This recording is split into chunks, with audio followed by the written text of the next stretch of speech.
So who is to blame for the Browns' loss yesterday to the Ravens, 28-3? Let's talk about it. You got Kevin Stefanski, you got DTR. Was it the offensive line? Was it the defense? And I've heard some people saying the defense. Where is this 85 Bears defense I've heard about? Stop it. Just stop it. Now, okay? I am going to put most of the blame on Kevin Stefanski. Now that I have time to, sleep on it, relax and breathe and think about things, I'm going to go with Kevin Stefanski for most of the blame on this. And here's why. You have a 5th round pick in DTR as your rookie quarterback, stepping in for Deshaun Watson, who is out of the game.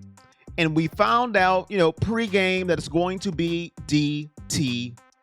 Now, most fans, most people who watch football, it's like, okay, this is what's going to happen here.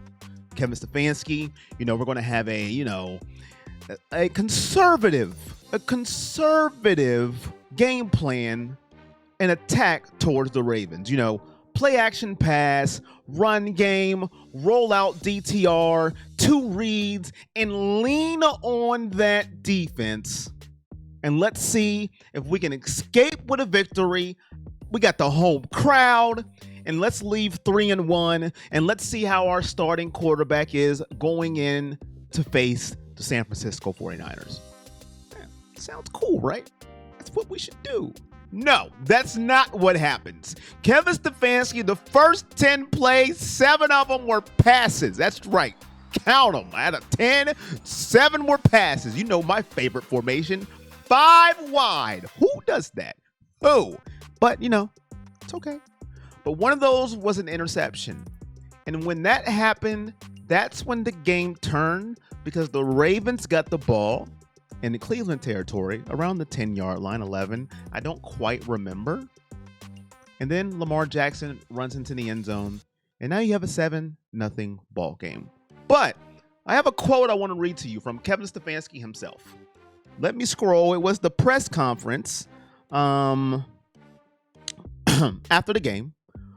And he said about the game plan, they didn't change anything.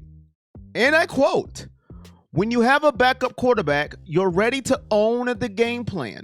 That's what backup quarterbacks do. You own the game plan, and then we adjust as need be." That was Kevin Stefanski after the game. Okay, but did we see any adjustments? I didn't see any adjustments. Now, if you've ever watched a watch party, if you've ever came into one of the greatest watch parties in YouTube history, the engagement, the emotion, I am an apologist for Browns people, Browns players, coaches, everything, the vendors, the cheerleaders, the mascots, everything. I'm an apologist, but I just keep it real. I didn't see any adjustments. Did you see an adjustment? Let me know an adjustment you've seen from Kevin Stefanski. I didn't see anything. That's number one. Number two, yes, the backup quarterback is supposed to own the game plan. Yes, that's why the backup quarterbacks mirror the skill set of Deshaun Watson, right? Because you want to keep the same thing. You had Deshaun Watson and you had Josh Dobbs, who's not here anymore. Then you had DTR.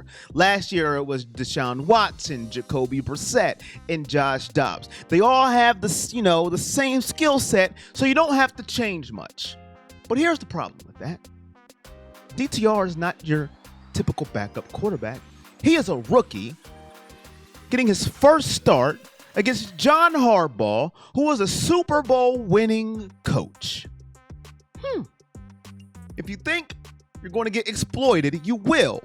Because John Harbaugh knows, number one, he's a rookie.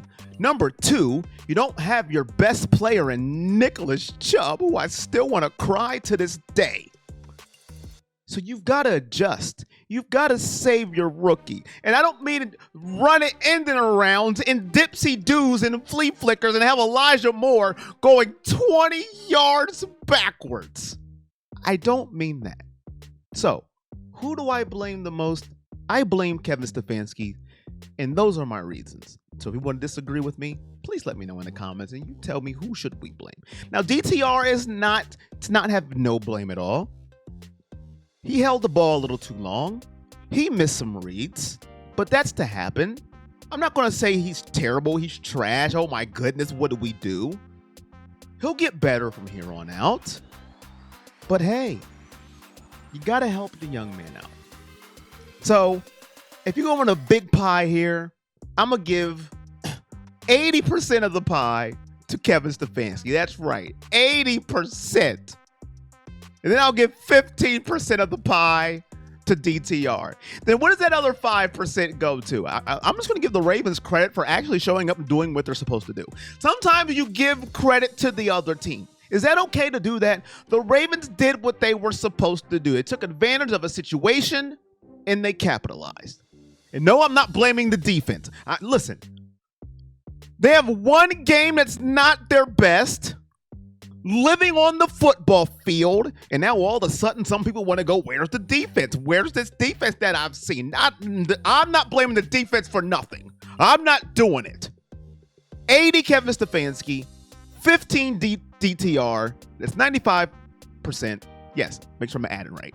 And then 5, I'm going to give the Ravens credit because they did what they were supposed to do. But it is Monday. I'm not going to overreact, though. It's not what I do. We're 2-2. The season is not over. It's not over. It's not time to fire everybody. I know people want to fire everybody when we lose a football game. I'm not going there yet. We're going to have to see how Deshaun Watson's shoulder is. There's probably multiple reports that maybe he's out for a long time. Maybe he's not out for at all. Until we have MRI or we have official news from the Cleveland Browns, we'll just have to wait and see what happens. So you let me know. Who do you blame? Kevin Stefanski, DTR, offensive line, defense, the vendors, the GM, the grass, the elf in the middle of the field. You tell me. Maybe it's my fault because I'm too positive about the Browns and I need to be more negative. Or is it all of the above? Let me know in the comment section. And if you stayed this long, I appreciate you. Corey on Sports, you know how we do. At the end of your comment, just leave the hashtag, who do you blame? That's right, that's a long one. Who do you blame? And that lets me know you made it all the way to the end of the video, and I appreciate you for doing so. Hit that like button. Hit that subscribe if you stayed this long. Join the family. Until next time, I'll see you when I see you. Peace.